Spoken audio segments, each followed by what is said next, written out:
Tertulia Ciudadana con Julián Camacho.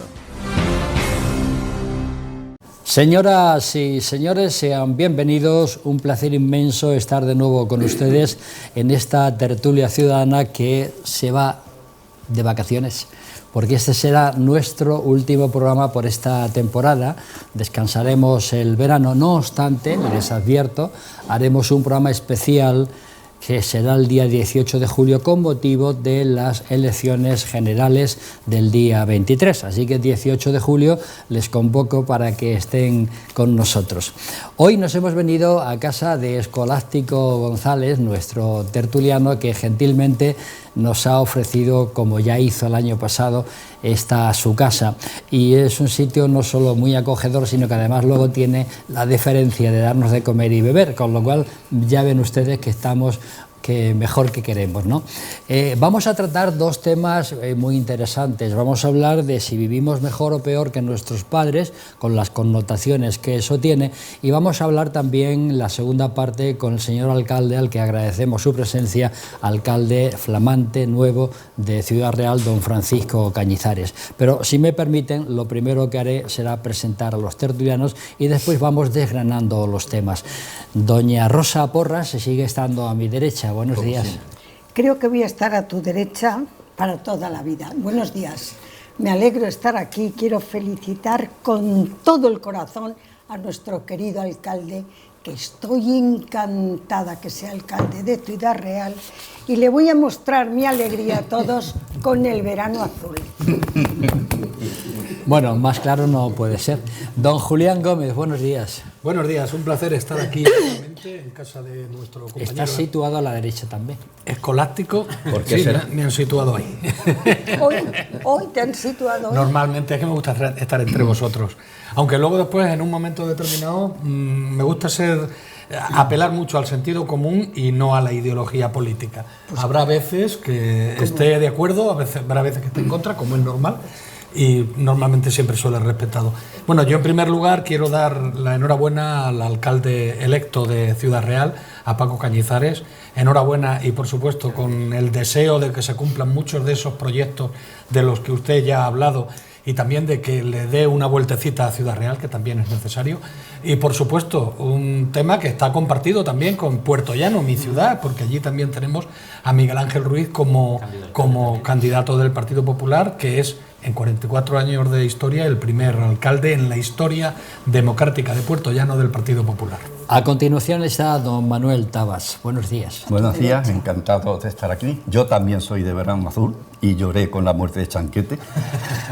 Y felicitar, en este caso, al alcalde, muchas felicidades por el éxito conseguido, y que lo que es tu gobierno, que sea lo mejor para Ciudad Real y para los ciudadrealeños, que no creo que sea de otra forma. A mi izquierda está el señor alcalde, don Francisco Cañizares. Lo dicho, enhorabuena, muchísimas gracias por estar con nosotros. Muchísimas gracias, muy gracias por invitarme al programa La Tertulia y a Escolástico por abrirme su casa. Muchas gracias.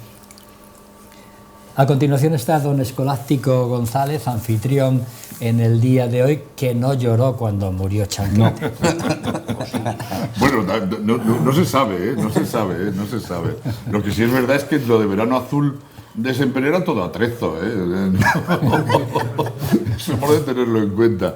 Bromas aparte, mi felicitación personalmente a Paco Cañizares como alcalde de la ciudad. Muchas gracias por estar en esta casa, no solo en la tertulia, ¿no? Que tienen las puertas abiertas para hoy y para el resto de la vida, ¿no? Felicitación que ya hice días atrás personalmente. Te deseo el mayor de los éxitos en lo personal y en lo colectivo. Sobre todo en lo colectivo, porque si en lo colectivo hay éxitos, lógicamente participaremos todos de él, ¿no? En lo personal nos alegraremos los amigos, pero en lo colectivo se alegrará toda la ciudad. A continuación está doña Carmen Quintanillas, que vuelve de una forma más activa a la política. Yo creo que nunca se fue, pero sí es verdad que estaba un poco, digamos, apartada, pero de pronto aparece como la número 3 al Congreso de los Diputados por la provincia de Ciudad Real. Bienvenida, buenos días. Muy bien hallado, don Julián. Yo estoy encantada, como siempre, de estar en la tertulia y de estar en la casa de mi amigo Escolástico, que tiene una preciosidad de casa y que nos recibe siempre con gran cariño. Quiero, como todo el resto de tertulianos, felicitar al alcalde. Ya le felicité el día que salió elegido, pero también el día que tomó posesión, y indiscutiblemente, bueno, para mí es un orgullo y un honor que mi partido, el Partido Popular, vuelva a estar después de 2 legislaturas gobernando la capital de la provincia. Por lo tanto, pues felicidades, Paco, y bueno, y espero que efectivamente no defraudemos la cantidad de ilusiones y de esperanzas que ha puesto la ciudadanía ciudadraleña en nuestra alcaldía, ¿no? En el alcalde y en su equipo de gobierno. Y cómo no, Julián, muy feliz porque el presidente Feijóo me rescata de nuevo. Yo efectivamente había abandonado la primera línea política, no la primera línea social. Estaba en estos momentos disfrutando de grandes, bueno, pues aventuras, no aventuras, pero de grandes compromisos en muchos países del mundo, dando conferencias. Y bueno, pues estando en Italia, en Bari, me llamó el presidente y bueno, me dijo que quería que me volviera a incorporar. Y aquí estoy, de número 3 al Congreso. Aquí estoy para luchar por ese número 3. Exactamente, ¿verdad? Y a trabajar y bueno, pues a servir como siempre he hecho, desde la lealtad y desde la más absoluta fidelidad a mi partido y a la ciudadanía y a la sociedad española. Pollito Rojo, don Manuel Alarcos, a continuación, buenos días. Bueno, pues yo, como todos mis compañeros, felicitar a no le explicamos al señor alcalde por qué te llamas Pollito Rojo. Ahora se lo decimos. Felicitar a Paco Cañizares como alcalde de Ciudad Real, y también a Carmen Quintanilla. Y yo de Carmen Quintanilla lo único que siento es que no vaya a la primera. Creo que debería ir la primera lista. No, lo digo de verdad. Lo digo. Pero tú me vas a votar, ya lo sé, Manuel. Ya. Bueno, no te lo garantizo. Ay, qué bueno. Y yo no soy de Verano Azul. Yo soy del Código Rojo. Bien, pues ya presentado los tertulianos, si ustedes me permiten, vamos a Gracias. presentar el primero de los temas. Voy a empezar por doña Rosa Porras. ¿Vivimos mejor o vivimos peor que nuestros padres? Según unos estudios oficiales, la desigualdad ha crecido en España y se sitúa en el 37,9%. Es la tercera más alta de la Unión Europea. Yo creo que esto es preocupante, ¿no? Pregunto, y las lanzo las 3 preguntas seguidas. Es conocido que la clase media ha pasado del 35% al 33%, subiendo la clase alta en este país. ¿Esto a qué se debe? Pregunto. ¿Por qué la mayoría de los jóvenes vive peor que sus padres? ¿Son el mercado de trabajo, el acceso a la vivienda, la educación, el ocio o los valores, la radiografía de la situación actual? Doña Rosa Porras. Pues como has nombrado a la clase media, voy a empezar por ella. La clase media que adelgace es una noticia muy preocupante, porque muestra el desarrollo de una sociedad. No olvidemos que la clase media es la que vertebra el estado de bienestar social. Cuanto más ancha sea, mejor va esa sociedad. Es un concepto muy complejo que tiene muchísimos elementos externos a ese propio concepto, que es el de seguridad, el de bienestar, el de ingresos, pero yo me voy a centrar solo en uno de ellos, en el tema del estrato de renta. Esto quiere decir que me centro en el tema de la economía, y si me centro en el tema de la economía, sintiéndolo mucho, no voy a tener más remedio que nombrar a mi presidente y al vuestro, que es Sánchez. ¿Y por qué tengo que hablar de él? Porque la clase media es extraordinariamente atractiva para los votantes, no para los votantes, para los gobernantes. Es verdad que viene adelgazando desde hace muchos años, pero a mí no me importa el cuándo empieza a adelgazar, a mí me importa los gobernantes que están gobernando, qué es lo que han hecho y qué interés han puesto en mejorar la clase media. Y nuestro querido presidente dijo: hay que procurar que la clase media y la clase trabajadora siempre salga a flote. Hay que proteger a la clase media y a la clase trabajadora. No solo no ha sido cierto, sino que ha creado una triple crisis que afecta a la clase media. Hay una crisis política, una crisis social y una crisis económica. No contento con esto, y vuelvo a nombrar al presidente, la última vez que subió los impuestos dijo: la subida de estos impuestos no va a afectar a la clase media. Yo creí que el presidente era economista, y cómo se pueden subir unos impuestos sin que la mayor potencia recaudatoria de un Estado es la clase media, no le afecte. Luego, realmente habla con un titular o no sabe lo que dice. Cierto es que la sociedad se ha empobrecido bastante y, por tanto, si tenemos una situación económica difícil y tendente al empobrecimiento, ¿a quién afecta más? A la clase media, porque no puede acceder al progreso necesario. En lo que tú preguntas, Julián, hablas de una desigualdad. Este adelgazamiento que hemos tenido de la clase media, o si te gusta más, deterioro, no ha sido tanto porque los ricos han ido acumulando riqueza, sino porque ha habido una gran movilidad dentro de la propia clase media, que ha bajado de la media a la media baja. Al haber una situación económica difícil, se ha cristalizado y ha impedido el proyecto de progreso en las clases más bajas. Ahora después, en la segunda vuelta, si quieres, o continúo ya. Bueno, yo creo que vivimos indudablemente bastante mejor que nuestros padres, pero me vais a permitir que ponga una pica en Flandes diciendo que dudo mucho de si seguiremos viviendo igual que vivimos en la actualidad.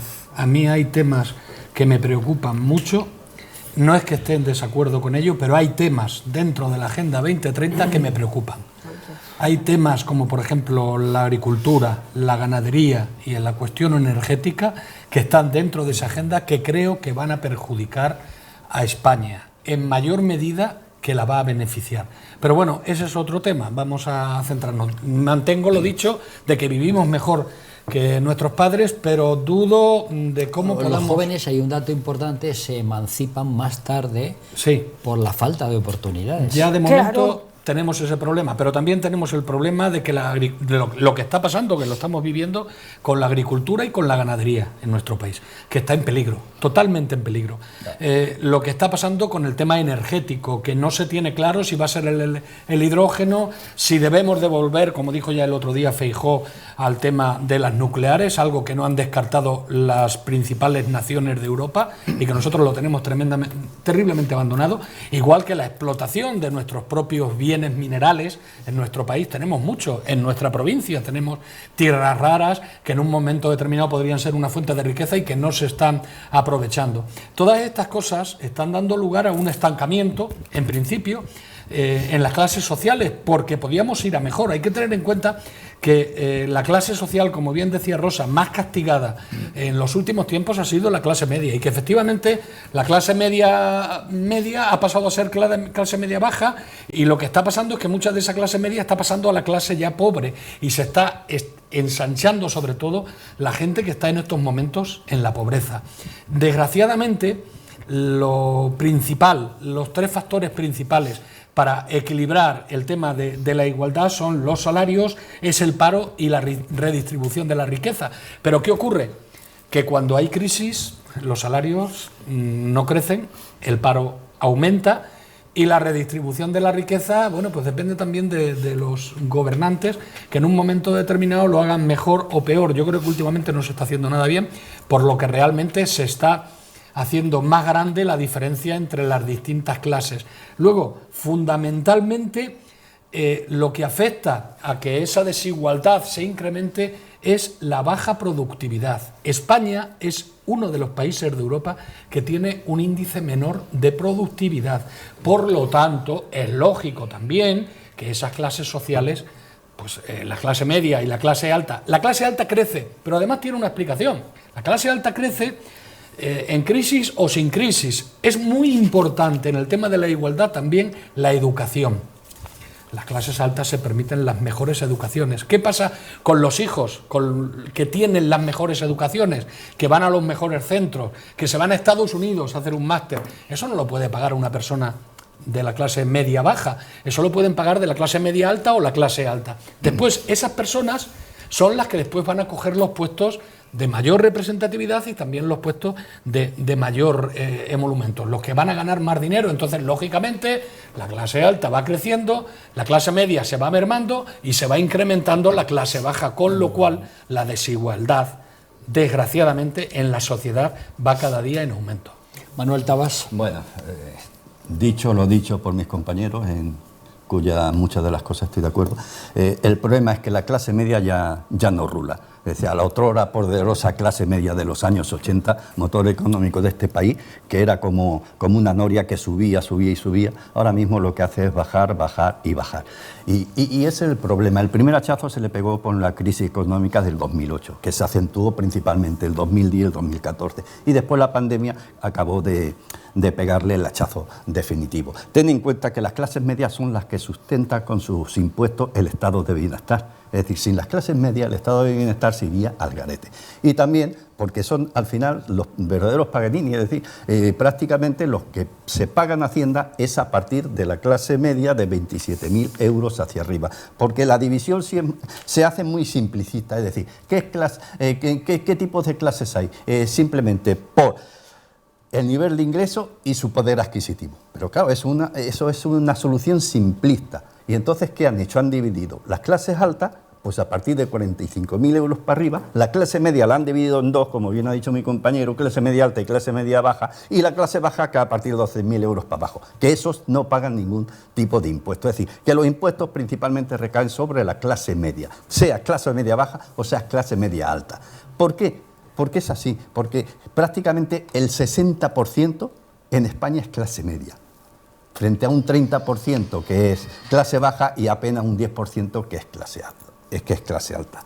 Y como tú bien has dicho, somos el cuarto país de la Unión Europea con mayor población en riesgos de exclusión social y el tercero país con mayor desigualdad. España, desgraciadamente, es diferente en esos aspectos. Solamente nos superan Bulgaria y Lituania. Y en cuanto a población en riesgo de exclusión, nos supera Grecia junto con Bulgaria y Rumanía. Es decir, estamos en un cuadro verdaderamente dantesco. Y el problema es que esto yo no le veo solución, porque cada vez vamos a peor. Y lo que es menester es que se hagan verdaderas políticas. Se nos llevan las bocas de políticas sociales, de política de esto, de política de lo otro. Lo que hay que hacer es trabajar. Y cuando se llega a política hay que trabajar. Y el problema es que, no digo que no se trabaje, pero que sí digo que se hace mucha demagogia con todas las cosas. Francisco Cañizares. Bueno, el que simplemente nos estemos planteando esa posibilidad que a lo mejor pues afecta sobre todo pues a aquellos jóvenes que están ahora mismo empezando su desarrollo pues personal, de trabajo, ya nos indica que algo malo está pasando. Eso yo creo que no nos lo planteamos en este país de hace muchísimo tiempo, esa idea de que los hijos estuviesen viviendo peor que los padres o tuviesen peores perspectivas de vida y de futuro que los padres. Eso es una realidad que lo estamos viviendo en nuestro país, un país que tiene que recuperar cuanto antes el norte y saber a qué quiere dedicar los mayores esfuerzos en los próximos años. ¿Por qué digo esto de los esfuerzos y perder el norte? La redistribución de la riqueza es fundamental en una sociedad. Si queremos que haya justicia, si queremos que no haya desigualdades, es fundamental. Pero tan importante como es el reparto de la riqueza es la generación de la riqueza. Si no genera riqueza, no hay nada que repartir, lo que reparte son miserias. Y este país se ha olvidado de que lo importante es también generar riqueza. Tenemos, por ejemplo, pues una iniciativa que se consiguió después de la pandemia, que sin duda ha sido un elemento que ha hecho muchísimo daño a este país. Fuimos los que más caímos con la pandemia, somos a los que más nos ha costado recuperarnos después de la pandemia. De hecho, yo creo que nos hemos recuperado económicamente en este mes de junio, los últimos de toda Europa en recuperar la situación económica previa a pandemia. Europa ha mandado muchísimo dinero a España, casi 140.000 millones de euros entre fondos directos y créditos. En vez de dedicar esos fondos a lo que en teoría eran, que era mejorar la productividad de nuestro país, apostar por aquellos sectores que pudiesen dar un salto de calidad y de futuro a nuestro país, yo creo que hemos perdido un tiempo magnífico en estos años, un tiempo extraordinario que lo estamos perdiendo todos. No hay un proyecto de industria nacional, no hay un proyecto de infraestructura nacional, se va a salto de mata y eso hace que tengamos por delante una situación realmente complicada. Yo pongo como ejemplo, yendo a lo local, que es lo que a mí me toca ahora, que el mayor fondo de recuperación y resiliencia que va a venir a España, de los famosos Next Generation, sea el que ha pedido la Junta para hacerse el nuevo edificio de sus oficinas, indica que no hemos entendido para qué sirven los fondos europeos. Pues sí. O sea, a mí me parece muy bien que la Junta tenga unas buenas oficinas y unos buenos despachos para sus funcionarios, por supuesto, y que tiene que prestar su labor en las mejores condiciones posibles, pero que nos gastemos la mayor cantidad en oficinas para la Junta, no para tener más servicios, no para traer empresas, no para mejorar infraestructuras, sino para que tengamos un edificio que estaba vacío y ahora lo llenamos, y un edificio que estaba lleno y lo vaciamos. Para ese viaje no hace falta alforjas. Y en eso nos vamos a dedicar la hermosa cantidad de más de 40 millones de euros. Bueno, lo pongo como ejemplo de lo que creo que se está haciendo mal. Sin duda esto no viene de aquí, lo decíais muy bien, esto viene pues de la crisis de 2008 que a nuestro país le afectó de forma importante, no por las consecuencias de esas quiebras de los bancos estadounidenses, sino por la situación que se venía acumulando de nuestras entidades financieras, de nuestros bancos, de la situación inmobiliaria, y hay sitios y lugares de España que aún no hemos salido de esa época.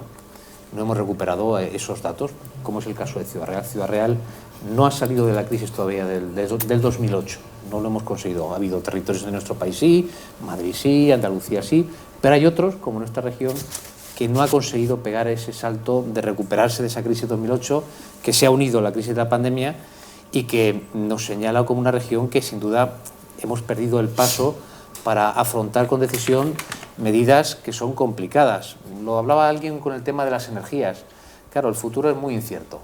Aquí no sabes a qué apostar. Pero cuando no sabes a qué apostar y no se tienes claras las cosas, lo que tampoco se pueden hacer son experimentos. Lo hablabas con el tema de la energía. Bueno, ¿cómo vamos a confiarlo todo a ciertas energías sin tener garantizados ciertos mínimos? ¿Cómo va a ser que todos los países de Europa con esta crisis energética se hayan replanteado su mix energético, recuperando incluso el carbón en Alemania, hasta el carbón en Alemania, y nosotros seamos incapaces de replantearnos el tema de las nucleares para hacerlas, prorrogarlas durante el tiempo que sea necesario para que ese mix energético nos permita tener precios competitivos de electricidad, que al final es lo que mueve las industrias? Bueno, son cosas que sin duda hacen que ese planteamiento que hacía Julián de inicio, ¿viven peor? Bueno, no lo sé si es peor o un poco mejor o igual, pero sin duda que no lo planteemos ya es una mala noticia. Escolástico González. Sí, buenos días otra vez. Bueno, han sido muchas cosas las que se han comentado ya a estas alturas del tema, y yo te voy a decir que clasificaciones hay muchas, ¿no? En cuanto a la posibilidad de saber si eres renta clase alta, clase media, lo puedes hacer en base al PIB, renta per cápita, etcétera. Hay muchas maneras de hacerlo, ¿no?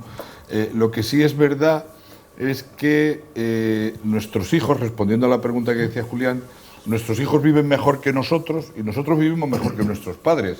Otra cosa son las perspectivas que tienen nuestros hijos, que posiblemente no sean demasiado buenas en estos momentos, porque la juventud tiene verdaderas dificultades para poder encontrar salida a la formación que ha recibido.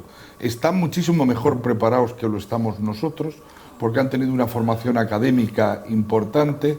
Es verdad que la propia educación después hace que no sea solo la meritocracia, o el sistema, mejor dicho, hace que no sea solo la meritocracia la única posibilidad para triunfar, sino que necesitas de unas posibilidades económicas, y si no tienes esas posibilidades económicas hay un momento en que te estancas y tus salidas se merman, son difíciles. El sistema educativo que tenemos hace que todos los jóvenes acaben siendo graduados o titulados a los 22 años, pero si no tienes dinero para hacer el primer máster en la universidad y el segundo en Estados Unidos, tus posibilidades, como decía ya uno de los tertulianos al inicio, Julián creo que era, son mucho menores. Luego nuestros hijos creo que están mejor educados, están mejor preparados y tienen mejores condiciones de vida en general que nosotros.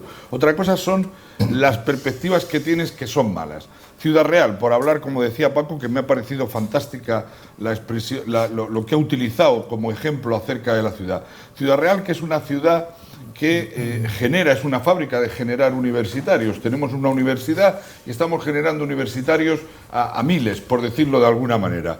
Bueno, pues se tienen que marchar anualmente fuera de Ciudad Real a encontrar salida profesional en otros puntos de España. Fundamentalmente se tienen que marchar a Madrid, que es donde tienen su primera salida profesional. Y además, cuando encuentran la salida profesional allí, las condiciones que se han establecido a lo largo de estos años, consecuencia de aquella crisis del 2008 que no hemos superado todavía, 2008-2014, que duró mucho tiempo, hace que estas personas perfectamente preparadas, o sobradamente preparadas incluso, como se decía en mi época, es decir, utilizábamos aquella expresión de joven sobradamente preparado, ¿no? Ya con una cosa así que era como decíamos, tienen que conformarse con tener sueldos casi de mileuristas, es decir, acceden con una formación fantástica universitaria a un puesto de responsabilidad con salarios que en muchas ocasiones no le da ni para poder obtener la renta o para poder pagar la renta, mucho menos para poder vivir solo y emanciparse en un sitio. Tienen que compartir vivienda, tienen que, lógicamente, tener una tarjeta de transporte colectivo porque no tienen posibilidad de acceder al transporte propio, e incluso, en el caso de Ciudad Real, les impide, algo más importante todavía, les impide poder mantener su residencia en Ciudad Real, aunque tengan su trabajo, su salida laboral la han encontrado en Madrid, porque hasta el medio de transporte es caro. Bien, es verdad que en los últimos tiempos y desde que este gobierno vino lo de la pandemia, encontró solución al problema de los abonos de transporte y se ha reducido a mucho más de la mitad. Pero durante mucho tiempo, años atrás, la persona, era imposible que con una salida con 1.200 o 1.500 euros que tuviera después de haber sido universitario pudiera tener. Entonces, yo creo que han accedido a mejores condiciones, respondiendo ya y por finalizar, han accedido a mejores condiciones que lo hemos hecho nosotros, tienen muchas más posibilidades que lo hemos hecho nosotros, o que hemos tenido nosotros, pero tienen una mala perspectiva en este momento. Y no es consecuencia de un gobierno temporal en este momento, porque de la clase media o alta no se sale y se entra en un solo momento, en un solo día, ¿no? Ni en un solo gobierno. Es decir, las situaciones se van creando poco a poco y se van manteniendo en el tiempo. Entonces, la crisis no ha resuelto, la crisis económica 2008-2014 no ha resuelto todavía en buena parte la situación de las clases medias, que hizo que creciera la clase alta y creciera también la clase baja. Cierto y verdad que, por responder un poco a lo que decía Rosa, la primera tertuliana en el momento, si algo tengo que reconocer de este gobierno es que ha hecho un esfuerzo importantísimo por dedicar a proteger a las clases más bajas, a crear un escudo social. Termino, Rosa, solo por que favor. no lo he notado. No, bueno, no porque no eres clase baja. Terminas no eres clase baja. Creo que se ha hecho contestamos. un esfuerzo considerable por proteger a las clases más bajas, ¿no? Para ello. Y que tengan un escudo social importante, que es a lo que una de las cosas que se ha hecho. Por lo demás, yo ahora después me imagino que tendremos la Por lo oportunidad de demás, volver a Carmen intervenir. Quintanilla. Sí, bueno, pues yo en primer lugar quería decirle a Manuel, a Pollito, que le agradezco muchísimo que haya pensado en mí como número uno, pero tenemos una magnífica número uno, que es una mujer con una amplia trayectoria política. Recuperada también. Afortunadamente ha sido una mujer que siempre que ha estado en la vida política ha servido con lealtad y honestidad a la sociedad española, y es Carmen Fúnez, y el segundo es Enrique Belda, que viene del mundo académico de la universidad, con lo cual el presidente Feijóo ha querido que yo represente al mundo rural y que represente también a un colectivo importantísimo en la sociedad de más de 10 millones. El día 3, bien, pero déjame que lo diga, de 10 millones de personas mayores que existen en España, ¿no? Oye, ya que Carmen ha hecho, pues se lo vas a poner muy difícil a Chamorro, ¿eh? ¿Por qué? Porque... Se lo vas a poner muy difícil. Bueno, ese es otro debate. Entonces, ese es otro debate. Bueno, yo creo que efectivamente, cada uno de vosotros habéis analizado desde una seriedad y veracidad los datos que en estos momentos tenemos. Y bueno, pues la sociedad española ha bajado su clase media, se ha adelgazado de aproximadamente de un 55% a un 53%, con lo cual, bueno, pues tenemos una mayor pobreza en la sociedad española y, bueno, ¿nuestros jóvenes viven mejor?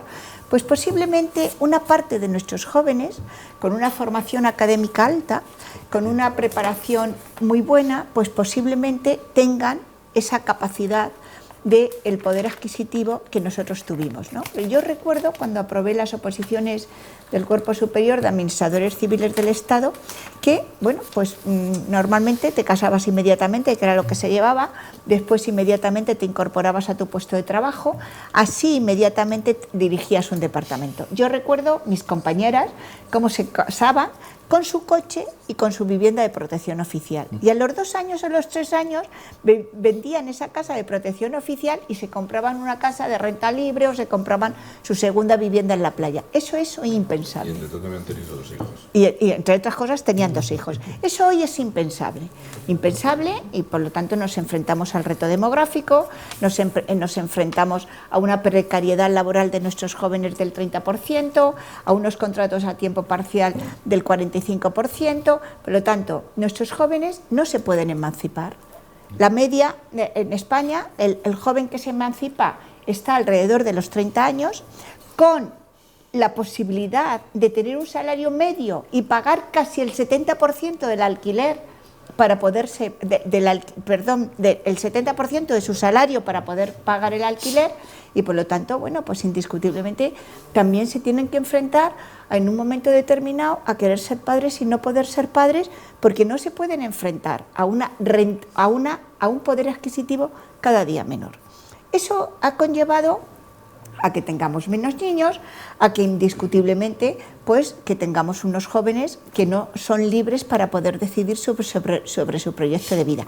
Y aquellos otros que efectivamente han llegado a ese poder adquisitivo que nosotros tuvimos en la misma época que ellos, pues son más reducidos, mucho más reducidos.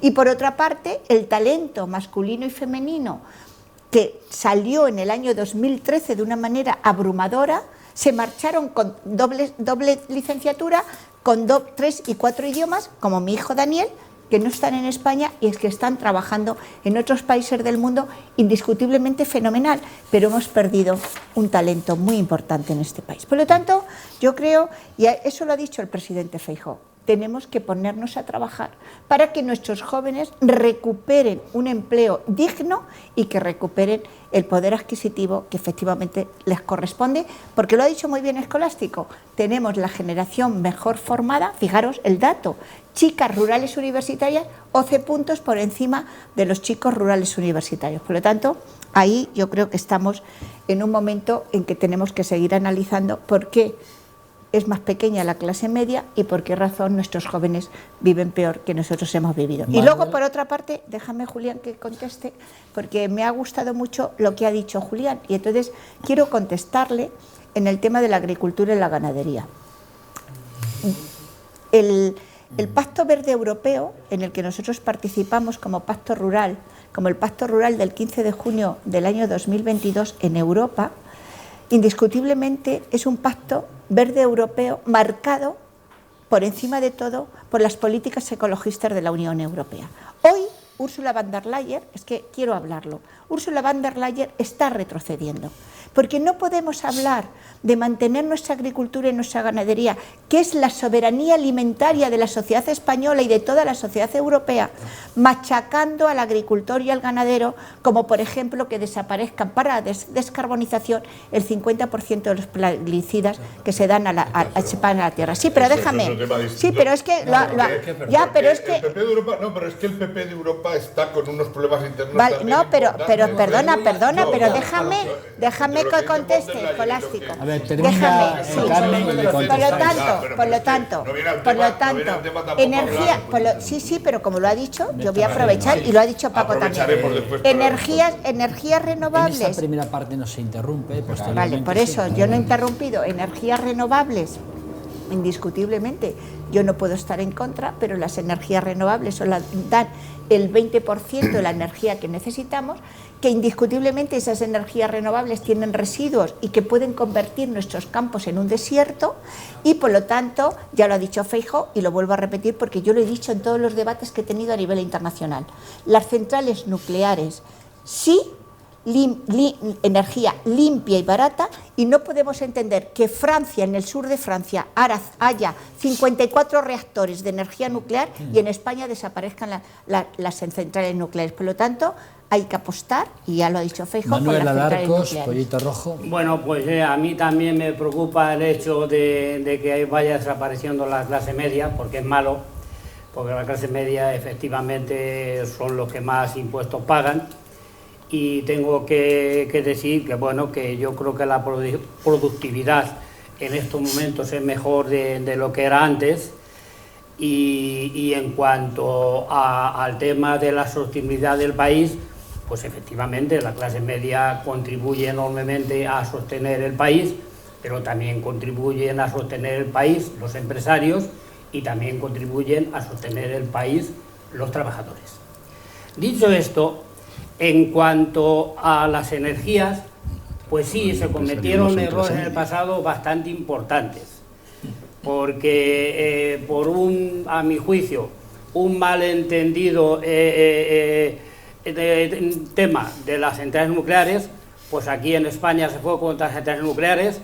Hoy en día nos vemos obligados a comprar energía nuclear a Francia, y la energía nuclear en España es tan pobre que la central nuclear de Zaporilla tiene 6 reactores y España en su conjunto tiene 5. Por lo tanto, eso nos da una imagen de lo pobre que somos energéticamente en energía nuclear.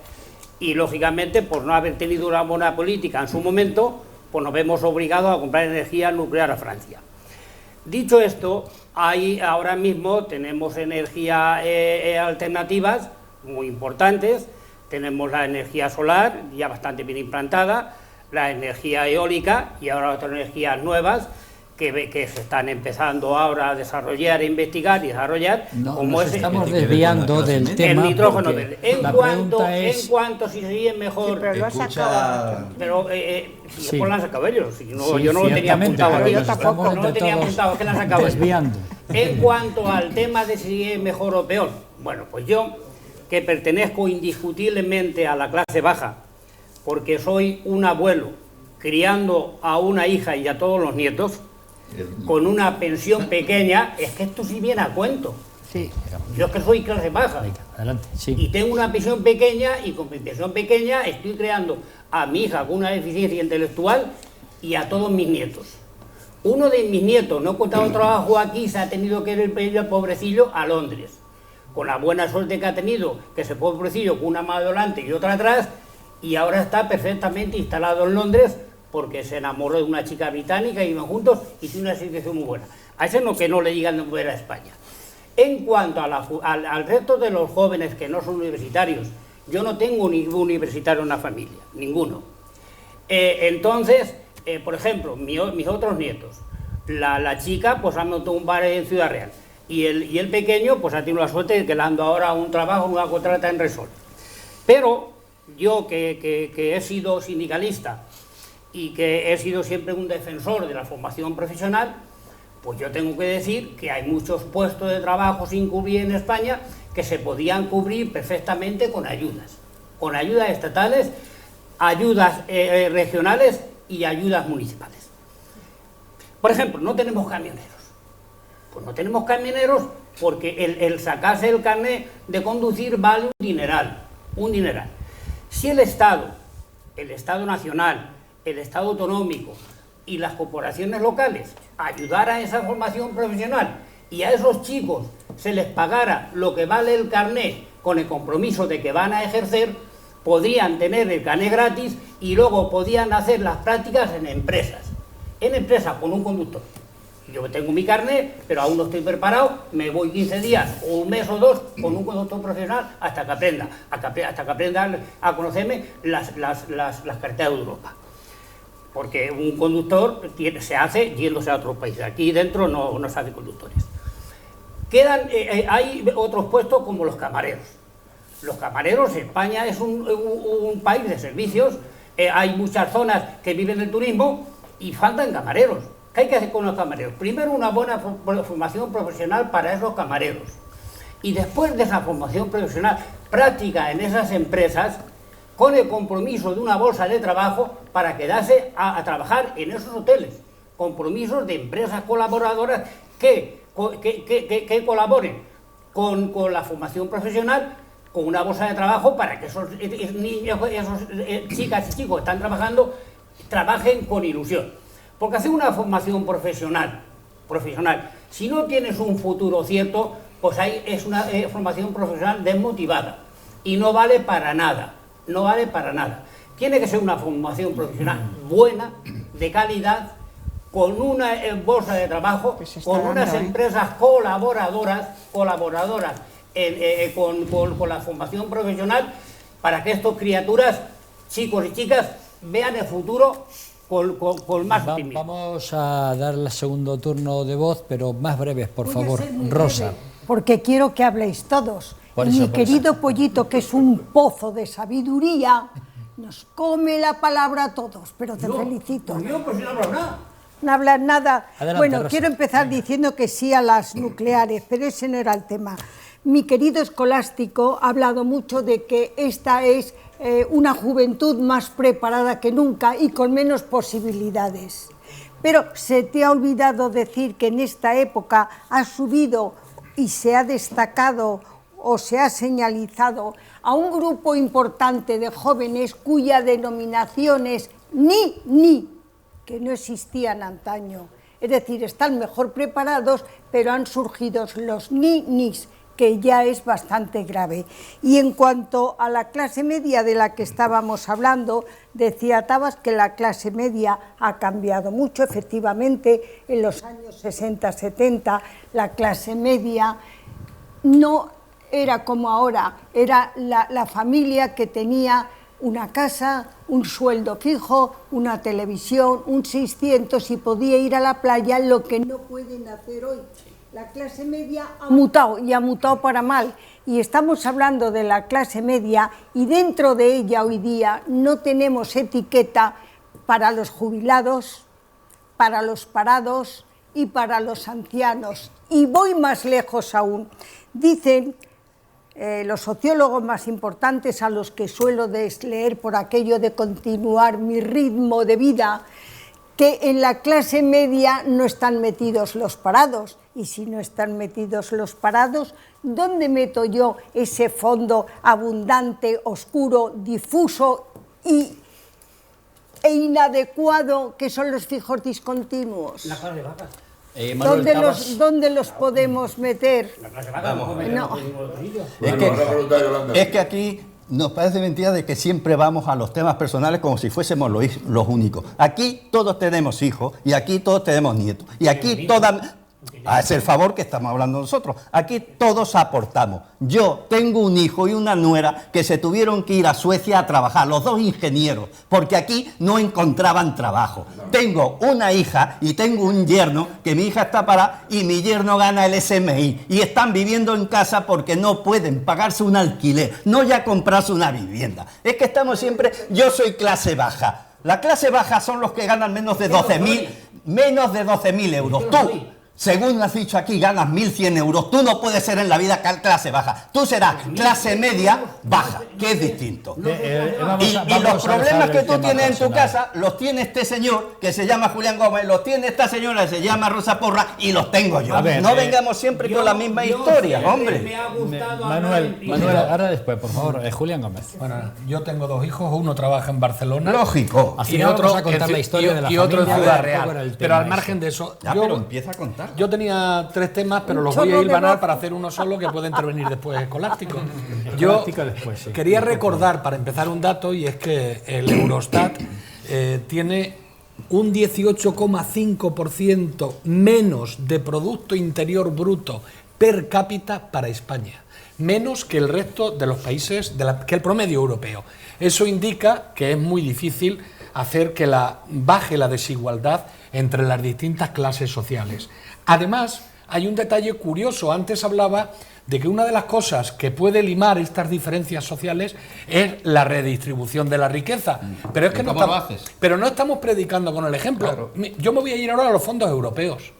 El otro día leí un artículo de una asociación que representa a las pequeñas y medianas empresas en el que se quejaban de que la mayor parte del poco dinero que se está distribuyendo de los fondos a las empresas, porque una gran parte se la está llevando los propios organismos públicos, se está yendo a la gran empresa, y no está yendo.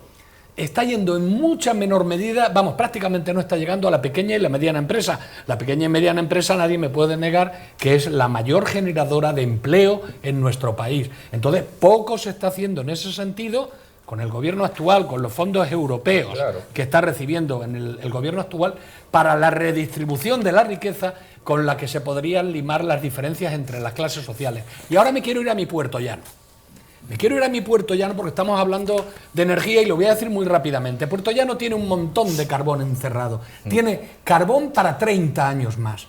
Y ahí está. No se puede extraer porque no podemos sacar el carbón. Los costes son mayores. Había una central de ciclo combinado que contaminaba muy poco, que se cerró por intereses de las propias empresas al dejar de recibir las subvenciones, y desapareció. Había otras dos empresas relacionadas con la energía, como eran Silicio Solar y Solaria, que se pusieron en Puerto Llano, generaron más de 2.000 puestos de trabajo, cerca de 3.000, entre las dos empresas, y ahí vino la hecatombe de Puerto Llano, cuando esas dos empresas cerraron, porque se dejaron de dar subvenciones. Claro. No se puede crear empresas a golpe de subvenciones o hacerlas que perduren a golpe de subvenciones, sino de que tengan fiabilidad, que tengan seguridad para el futuro. Y eso es lo que está pasando. Eso es lo que está pasando en Puerto Llano, lo que ha pasado. Y claro, si a esas dos empresas le sumamos el carbón de Encasur y las centrales térmicas, ahí tenemos a Puerto Llano, que ha perdido 5.000 habitantes en los últimos 5 años. Sin lugar a dudas. Yo comparto lo que estás diciendo. No se pueden crear empresas a base de subvenciones. Eso está clarísimo. Exclusivamente de subvenciones. Bueno, por ser muy rápido, es verdad que Europa es muy rígida en el tema medioambiental en este momento, ¿no? Pero lo ha sido siempre. Yo sufrí las consecuencias al frente de una de las empresas, pero posiblemente una de las políticas más agresivas desde el punto de vista medioambiental, que impidió que una de gran infraestructura de esta provincia se pusiera en marcha, y que la tuvo paralizada años, y después la crisis económica se la llevó. Hoy está cambiando. Está cambiando Europa, o está intentando cambiar Europa, pero esto no es, la Agenda 2030 no es una cosa nueva. Es decir, Europa lleva, y con el Partido Popular Europeo, lleva mucho tiempo con esas políticas medioambientales rígidas para toda Europa. Es decir, sin más, hoy que quizás de cara a unas nuevas elecciones, y donde los actuales dirigentes del Parlamento Europeo ven la posibilidad de perder su poder, están flexibilizando, porque otros del propio Partido Popular les están apretando por otro lado y en otros países. Y aquí Carmen nos podría contar más, porque posiblemente de Europa sabe más que sabemos nosotros, y desde luego más que sé yo, ¿no? Pero en fin, la Agenda 2030 no se puede hablar de manera despectiva como algo que fuera de este gobierno, que es como tú la sacaste inicialmente. No, de esta época, de este momento. Rectifico. Sí, porque de alguna manera salió la Agenda 2030 como algo que dificulta en este momento en la política actual en España las posibilidades. He hablado solamente de dos o tres temas que afectan a la Agenda 2030 y que nos afectan a nosotros. Pero te quiero decir que es algo de Europa, que no es de España, la Agenda 2030. Es que está muy de moda también en este momento. En los pactos PP-Vox, la Agenda 2030 es algo que está también muy de actualidad. Entonces no quería dejar pasar también que no es un problema de la política actual del gobierno, ¿no? Hay otro tema con el negacionismo y con todas estas cosas que van más allá de la Agenda 2030. Yo lo digo por el cierre de explotaciones. Estoy de acuerdo. Solo un segundo, que me han quedado dos temas. De decir, bueno, en relación a los ninis, que decía Rosa, detrás de cada nini hay un problema a estudiar. Hay un problema a estudiar, de educación, de valores, de familia, de todo. Pero ¿cómo no lo voy a saber? Claro. Sin embargo, hay muchos más jóvenes preparados. Yo creo que sí hay algo también que quedó y que no han encontrado su posicionamiento es que la burbuja que antes del 2008 se creó económica hizo que muchos jóvenes abandonaran parte de sus estudios para dedicarse a trabajar, encontrar grandes salarios en trabajos fáciles que después no han sido capaces de reinsertarse nuevamente a la sociedad a través de un trabajo digno. Los ninis, existen, y habrá que ayudarlos. Pero te quiero decir que no son ninis creados ahora por la economía, porque si algo hay en este momento que funciona es la economía en este país. Por favor. No son ninis creados consecuencia de la economía. Y con relación a los fondos NES o de nueva generación, ¿no? por decirlo así de manera más castellanizada. Yo creo que los fondos están ahí. Es verdad que yo también tengo que reconocer que se están aplicando lentamente y que el procedimiento establecido para que lleguen a hacerse realidad la inversión es muy lento. Es muy lento, muy lento.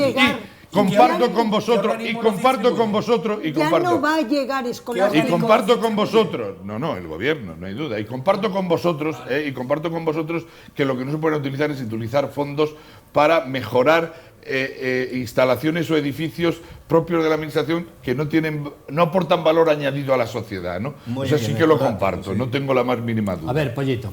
Bueno, en primer lugar tengo que decir que a mí siempre me gusta hablar en primera persona. Pero jamás pretendo ofender a nadie, Manuel.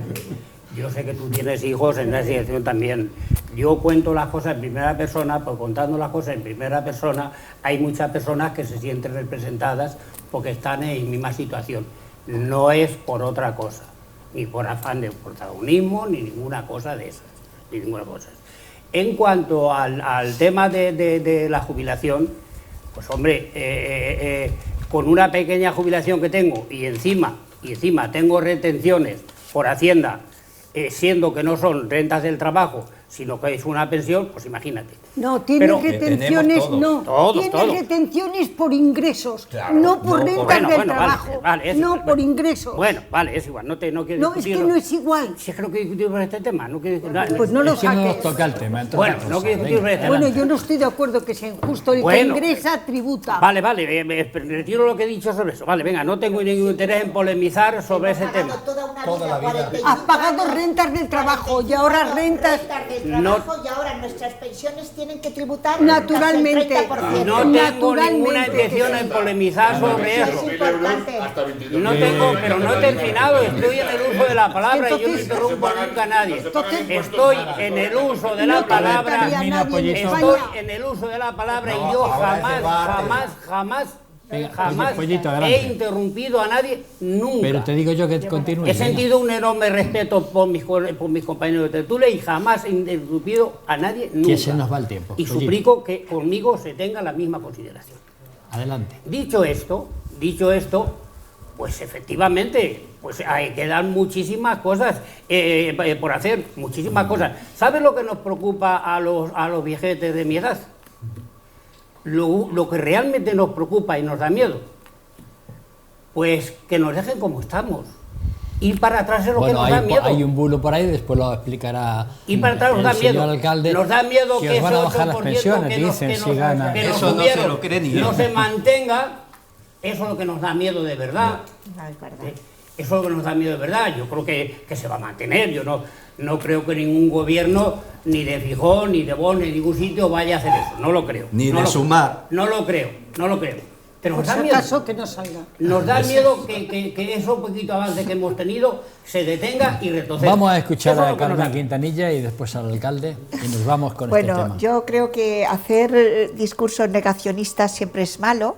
Entonces, bueno, las pensiones es un derecho constitucional y por lo tanto nadie va a tocar las pensiones. Podrán subir más o podrán subir menos, pero jamás se tocarán las pensiones como un derecho constitucional. Hay que blindarlas constitucionalmente y además, también. Entonces, una vez dicho esto, yo creo que estamos hablando de la clase media española. Hoy es una utopía y un sueño ser clase media en España. Desgraciadamente, y lo tenemos que decir así de claro, porque los datos nos avalan. Cada día sube más la cesta de la compra, cada día los salarios son menores, casi un 1,5% de la sociedad española se considera pobre de solemnidad. Tenemos comedores para dar de comer a la gente que no llega a final de mes. Tenemos un 9,7% de clase baja y además un 10,9% de clase trabajadora que indiscutiblemente no se siente considerada como clase media. Por lo tanto, tenemos que ponernos a trabajar porque la clase media es el éxito de las democracias avanzadas. Y si no tenemos clase media, no se mantiene el estado de bienestar, ni se mantiene el sistema de las pensiones, ni se mantiene nuestra economía. Por lo tanto, una vez dicho esto, hoy, desgraciadamente, es una utopía ser clase media en España y en muchos países de nuestro entorno comunitario, porque también en ese debate habría que entrar por qué razón Europa, que es el continente que vela por los derechos humanos en el mundo, sin embargo, su sociedad europea está bajando en calidad de vida y está siendo un poco más pobre que otros países del entorno comunitario. Y una vez dicho esto, como me hablabas de la sociedad española, yo me gustaría cerrar con un tema que me duele que se abra. La Agenda 2030 fue acordada por un gobierno del Partido Popular el 25 de septiembre del año 2015 en París. ¿Quién puede estar en contra de los objetivos de desarrollo sostenible para luchar contra la pobreza en el mundo? ¿Quién puede estar en contra del desarrollo sostenible para luchar contra el hambre en el mundo? ¿O con el derecho a la educación de millones de niños que no tienen derecho? Nadie. Otra cosa son los objetivos que cada gobierno establece y que prima de cara a la Agenda 2030. Yo estoy totalmente en contra con el Pacto Verde Europeo, que posiblemente vaya de acuerdo con el cambio climático. Posiblemente yo estoy en contra de que no haya habido en España, como se ha planteado en otros países de Europa, el pacto entre energías renovables y energías nucleares. Porque es eso a lo que teníamos que haber llegado y no mirar solamente a España como el país del turismo y el país del sol.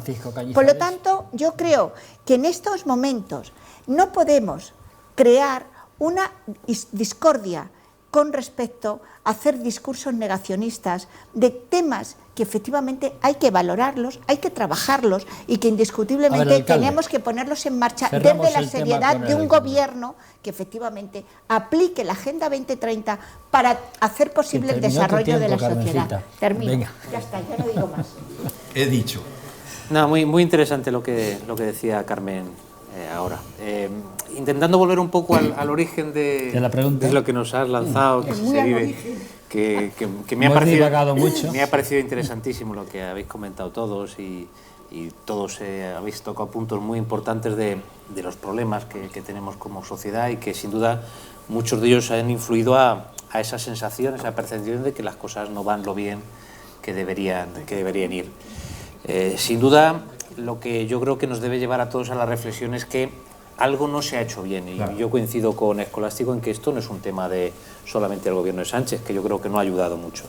Es un tema de país que llevamos arrastrando tiempo, donde necesitamos políticas de Estado en determinados temas. Ha salido un poco tangencialmente con el tema de la educación, muy importante también. Hablabais con el tema de que tenemos los jóvenes mejor preparados, pero lo malo es que ahora los jóvenes no se deben comparar con sus padres. Los jóvenes se deben comparar con lo que hay en otros países, con los que vienen de otros sitios. Los parámetros de comparación han variado totalmente y pueden estar muy bien preparados académicamente, pero a lo mejor no están preparados para pelear ciertos temas como pelearon sus padres por ciertos temas. Bueno, yo creo que eso también es parte de la educación y de una sociedad que hemos conformado entre todos, que tiene mucho margen de reflexión y de mejora en los próximos años. Porque tenemos posibilidades, que yo creo que es lo que quiero lanzar al final de mi intervención.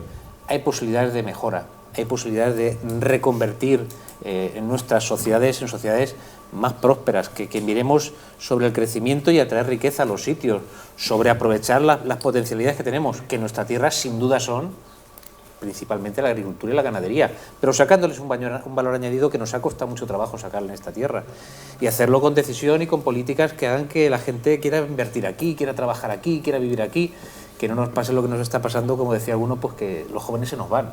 No habéis contado de vuestros hijos, claro, y eso tenemos que cambiarlo. Y si no son vuestros hijos, pues serán otros hijos los que tengan que venir aquí a trabajar aquí. Bueno, eso es la gran cuestión que tenemos ahora sobre la mesa todos. Temas para pero que es muy reflexionar importante. y seguir reflexionando sobre el presente y el futuro, que queremos el mejor para este país, naturalmente todos. Señoras y señores, nos van a permitir hacer una pausa, una breve pausa, para seguir hablando en esta tertulia, y en esta ocasión hablaremos de la ciudad, de la capital de la provincia, de Ciudad Real. Hasta luego.